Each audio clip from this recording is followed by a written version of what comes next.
Je m'appelle Bishop, ça fait quelques temps que je me lance, j'ai arrêté mon boulot récemment. Je bossais dans la publicité digitale, c'était assez intéressant mais c'était un petit peu particulier, c'est-à-dire que par exemple le midi, on ne mange pas, on fait des déj, on ne fait pas de réunion, on fait des points. Ça m'a saoulé, du coup j'ai dit bon allez stop, je vais aller faire troubadour quelque part. Et du coup j'ai décidé ça et le plus dur ça a été de l'annoncer à ma famille, qui sont là ce soir. Il y a mon père et ma mère, si vous cherchez, ils sont dans le coin. Ma mère elle est avec son petit club d'échecs là, et mon père il se prend pour un jeune, il est au milieu des judokas. Parce qu'il fait 1m20 donc on le voit pas, ça sert à rien de chercher, on le voit pas. Et le plus dur ça a été de leur annoncer, ça a donné à peu près ça. Papa, maman, la petite c'est ma soeur, au cas où on sait jamais. Voilà, j'ai quelque chose à vous annoncer, je vais quitter mon boulot et je vais écrire un one-man show. Voilà, quelque chose à dire, maman peut-être? Ok, on va passer, papa, un truc à dire? Tu te fous de ma gueule, t'as fait 5 ans d'études pour faire ça? Non, je m'en fous, tu pleures, tu fais ce que tu veux mais tu récupères ton poste. Je fais non, écoute papa, c'est acté, je peux pas... Super, mon fils est un saltimbanque. T'entends ça Marie? Mon fils est un saltimbanque, t'es contente? Et après je suis passé à ma soeur. Bon alors elle est dans la finance, hein, donc elle tout de suite c'est les petites lunettes. Alors d'après tes revenus, si on prend en compte ton loyer, tes dépenses, ton essence, l'alcool. Elle a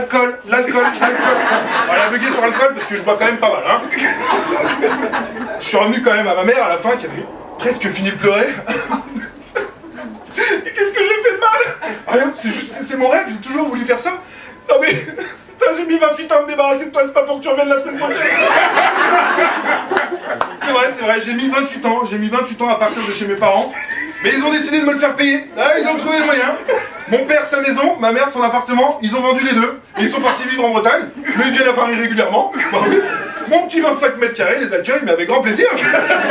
Donc oui, à 28 ans, je dors encore avec mon père et ma mère, régulièrement. Bon, ils sont divorcés, donc du coup on alterne, ça c'est sympa.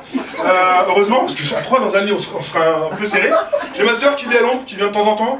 J'ai un pote qui sort de tôle aussi, qui vient régulièrement. Il sort pas de tôle, il vient juste de se faire larguer, c'est tout. Mais après, c'est juste que bon, pendant 4 ans je l'ai pas vu. C'est le problème souvent quand on est en couple. Et donc, comme vous l'aurez compris, ma famille l'a pas super bien pris. Après, c'est vrai que j'ai toujours eu des difficultés avec ma famille. J'ai même fugué une fois. J'ai décidé de tout plaquer. J'en avais marre des années d'embrouilles avec mes parents, ma famille, ma petite sœur. Et voilà, un jour, j'ai pris mon sac, je suis arrivé devant la porte et je me suis arrêté et j'ai fait « Papa, fais-moi mes lacets ». Ouais, j'avais 4 ans. Donc voilà, j'ai pris des risques déjà très jeune. Et bon, bien sûr, à 4 ans, quand ton père rigole et s'en va manger un truc, parce que du coup, il sait que tu vas pas fuguer, parce que tu vas pas faire 400 km quand même, les lacets des fesses, ce serait con. C'est le seul truc à laquelle tu penses quand t'as 4 ans. C'est les pédophiles, tout ça, t'as pas peur, mais juste, ah non, j'ai la lacet des fesses, je peux pas y aller. Et ça a continué comme ça pendant des années, j'ai eu du mal à trouver ma place dans cette famille, et je ne comprenais pas, je me sentais pas à ma place, je sentais qu'il y avait un truc qui déconnait. Et puis un jour, ça a fait tilt. Vraiment, je me suis dit, mais c'est sûr, c'est évident, je suis noir. Alors on ne rigole pas s'il vous plaît. Alors voilà, je sais ce que vous allez dire, ouais mais non c'est un mytho. Non, alors déjà.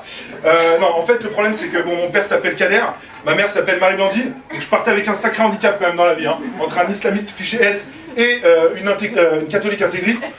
Je partais quand même avec de sacrés handicaps. Oui vous pouvez regarder, elle est juste là. C'est celle qui se met la main sur la bouche comme ça, genre non mais regarde pas. Elle est aussi rouge que le tapis, c'est normal, elle mange vite. Hein.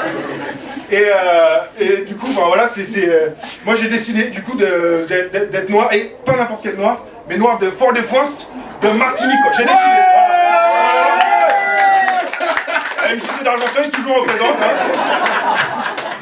Et du coup, voilà, j'ai décidé d'être entier, donc je me suis dit, voilà, je me trouve un nouveau prénom, je m'appelle Bishop maintenant, et voilà, je dis à tout le monde que j'ai grandi à Fort-de-France, que j'ai grandi à l'école primaire Aimé Césaire, au collège Aimé Césaire, que j'ai fait le lycée aussi Aimé Césaire. Après j'étais à la poste sur la place Aimé Césaire et j'ai bossé 2-3 ans dans le bar tabac Aimé Césaire. Non, Cassin, viens pas que ça. C'est vraiment des racistes, hein, là, ça passe mal quand même votre histoire. Hein. Et donc voilà, donc j'ai décidé, et là cette année j'ai pu y retourner sur la terre de mes ancêtres, aller découvrir mes racines, voir un petit peu d'où je venais quoi. Et je suis arrivé là-bas, l'accueil est génial, on se promène, il fait beau, il fait chaud, on boit. Alors on boit pas que du rhum, on boit énormément de champagne, faut le savoir en Martinique, ça je le savais pas, je suis arrivé là-bas et c'est des caisses.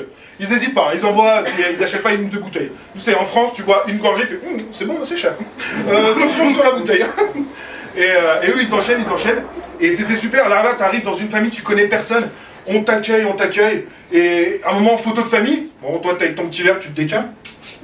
Ouais, Cédric, décale-toi, s'il te plaît, décale-toi. Oui, je me décale. Non, on te voit pas sur la photo. Maman, décale-toi. Allez, cool, maman, celui-là, putain, qui l'a ramené? Et c'était super, franchement, j'ai adoré, j'ai passé un super moment là-bas. Et j'ai pu aller zouker sur la terre de mes ancêtres, quoi.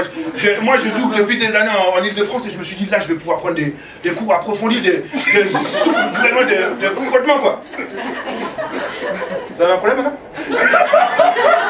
Vous pensez que je ne sais pas zouker, peut-être? D'accord, donc c'est le corps, je suis gros, c'est ça? Ok. Quel est votre prénom, madame? Myriam. Bon, on va vous appeler Bérénice parce que je vais pas m'en souvenir. Non, mais j'arrive à chercher le prénom de ma soeur dans mon répertoire, donc faut pas le prendre pour vous, c'est pas personnel.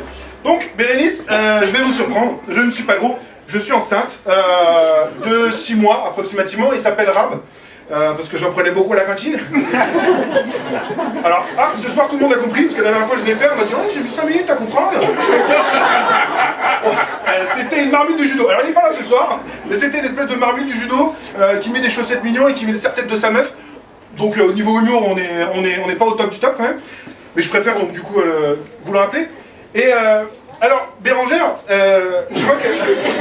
Excusez-moi, je fais le Skype, c'est pas vous. Faites minimum, restez à votre place. Hein. De toute façon, c'est même pas son vrai prénom. Donc, qu'est-ce que ça peut vous faire? C'est pas possible. Bérénice, tu... Ah bah alors du coup, on revient dessus, bien sûr. Tu veux changer d'état civil? T'as peur pour lundi? Non mais je comprends. La Bérénice, depuis samedi là, j'ai décidé. Non, je comprends. Et aujourd'hui, moi, ce que j'aime, c'est partager tout ça avec vous, ça me fait plaisir. Et après, j'ai mis du temps, comment dire, à me dire que sur scène, ça pouvait être sympa. Et puis, l'image qu'on dégage de temps en temps, et Bérénice, je sens que il y a un truc qui te chiffonne. Tu te dis, quand même, ce physique, d'où vient-il hein Bon, alors du coup, là, ma vanne est niquée parce que les judokas sont là. Donc, bon, j'ai fait du judo pendant 22 ans.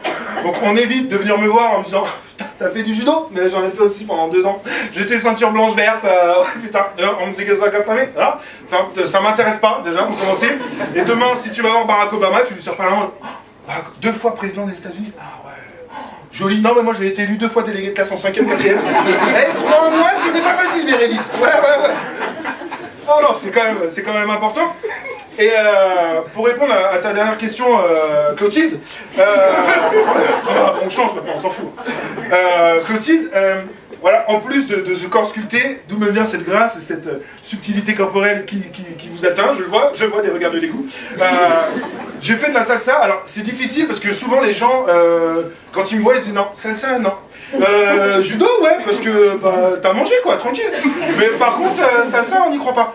Et bah, en fait, si, et c'est vrai que c'est dommage parce qu'on dégage tous une image qu'on voudrait pas forcément. Et moi, je vois que mon image au début, c'était bah, le couillon en soirée qui fait bien rigoler. Et au fur et à mesure, en fait, ça a évolué. Et une première fois en soirée, on discute, on est avec des potes, on parle un peu de cul. Et là, il y a une fille qui s'arrête, qui me regarde droit dans les yeux et qui me dit, toi, quand tu fais l'amour, ça doit faire mal. Et là, ouais, petite remise en question quand même. Hein. C'est-à-dire que là, tu te dis, qu'est-ce que j'ai fait, qu'est-ce que j'ai dit? Bon, ça passe quand même toujours. Et puis au fur et à mesure, j'ai eu d'autres soirées. Puis alors là, il y en a une qui est partie un peu plus loin, qui m'a regardé, qui m'a dit, c'était pas la même soirée, je vous rassure, j'ai pas pris cher la soirée.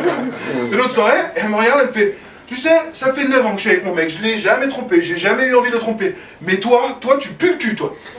Et là, deuxième fois, tu t'arrêtes, tu dis ok, donc là, tu te sens sale, mais sale dégoulinant. Genre, j'avais enlevé tout ça, quoi. Et c'est chiant de voir dégager ce genre d'image. Donc, du coup, ce soir, je vais me réhabiliter et je vais vous faire une petite démo de salsa pour vous prouver que je peux aussi être sensuel. Est-ce que ça vous dit une petite démo de salsa ce soir? Non.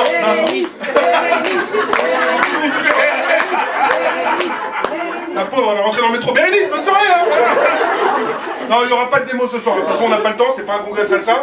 Et puis, de toute façon, il faut payer pour me voir onduler. Hein. C'est pas gratuit tout ça. C'est vrai. Et donc voilà, donc, malgré toutes ces qualités, je suis célibataire. Je me suis fait larguer assez récemment. Ouais, moi aussi, je me dis ça. Et au début, tout allait bien. Alors, est-ce qu'il y a des Portugais dans la salle? Non, pas de portugais. Si, il y en a, il a soufflé. Bon bah voilà, je lui avais trouvé un petit surnom tout mignon, je l'appelais Préjoun. Préjoun, c'est Jambonneau. Hein, c'est la grosse queue du genre. Non, mais elle avait des bons... Enfin bon bref, moi j'ai trouvé ça mignon. Bon, a priori, elle avait pas ça. Et non, je sais ce qui a dégénéré en fait dans notre relation, c'est qu'elle partait avec un problème de faciès. Elle a un problème de strabisme divergent. Donc déjà le premier soir j'ai mis 1 heure à comprendre que c'était à moi qu'elle s'adressait. Hein. Et après par la suite par contre c'était cool. C'est-à-dire que en cas d'embrouille, je me mettais dans son angle mort et je disais en fonction, ça elle gueulait, Cédric t'es où Cédric. Bon du coup voilà, heureusement. Alors je vous rassure, elle est au courant de toutes ces vannes sur elle. Je me venge pas à travers ce sketch. J'avais écrit ce sketch en disant je suis en couple et du coup voilà. Pour elle m'a quitté, je lui ai dit écoute tu gardes les sentiments, je garde les vannes. donc voilà, donc du coup bah au final, mais je me suis dit, une nana qui a un strabisme divergent, c'est mortel. T'as 2 enfants, elle peut lire une histoire aux 2 enfants en même temps. Elle peut les engueuler les 2 en même temps, mais vraiment, donc c'est quand même assez intéressant. Et si c'est intéressant. Si. Oui, merci. Et voilà, et puis après, pour nos 6 mois de relation, je lui ai offert un cadeau, je me suis décalé vers l'œil qui voyait. Elle m'a vu, elle a vomi et elle m'a quitté. Donc voilà, c'est tout pour moi, merci à tous.